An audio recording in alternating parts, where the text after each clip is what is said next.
La loi naturelle fait référence à un système de règles ou de principes que l'on croit inhérent à la nature humaine et découvrable par la raison. C'est un guide universel pour déterminer ce qui est bien ou mal, basé sur l'idée que certaines vérités morales existent indépendamment des lois créées par l'homme.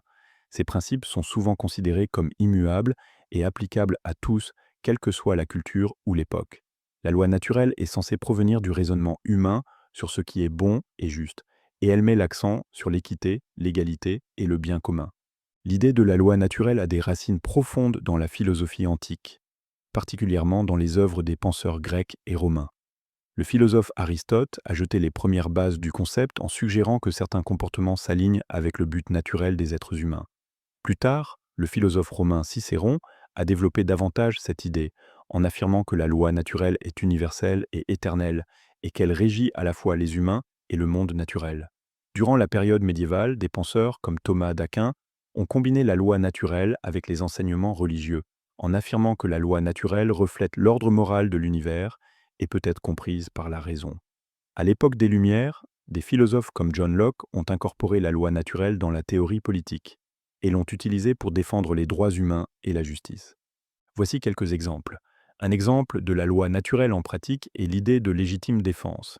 À travers les cultures et les systèmes juridiques, il est souvent considéré comme moralement acceptable pour les individus de se protéger ou de protéger les autres contre un préjudice, même si cela signifie enfreindre une loi établie par l'homme. Un autre exemple est le principe d'équité dans le commerce, où les gens croient que le traitement équitable et l'honnêteté devraient guider les transactions commerciales. Cela s'aligne avec le concept de loi naturelle selon lequel la justice et l'égalité sont fondamentales pour les interactions humaines. Enfin, la notion de protection des personnes vulnérables, comme les enfants ou les personnes âgées, reflète l'accent mis par la loi naturelle sur le bien commun et le devoir moral de prendre soin des autres. Une force de la loi naturelle est son accent sur les normes morales universelles.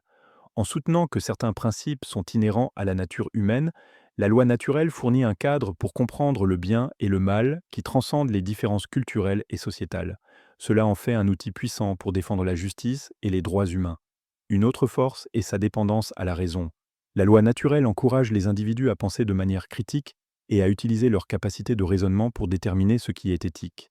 Cette approche favorise la responsabilité personnelle et une compréhension plus profonde des principes moraux plutôt qu'une adhésion aveugle aux règles. Une dernière force est son adaptabilité. Bien que la loi naturelle soit basée sur des principes universels, elle peut être appliquée avec flexibilité à différentes situations. Cela la rend pertinente pour aborder des dilemmes éthiques modernes. Cependant, la loi naturelle n'est pas sans critique. Une critique est sa dépendance à l'hypothèse que la nature humaine est universellement bonne ou rationnelle. Les critiques soutiennent que le comportement humain est influencé par une variété de facteurs, y compris la culture, les émotions et les expériences personnelles, ce qui peut rendre difficile l'application cohérente des principes moraux universels. Une autre critique est le manque d'accord clair sur ce qui constitue la loi naturelle. Différents philosophes et traditions ont interprété les principes de la loi naturelle de diverses manières, ce qui a conduit à des débats sur sa véritable signification et son application. Cette ambiguïté peut faire paraître la loi naturelle subjective plutôt que objective.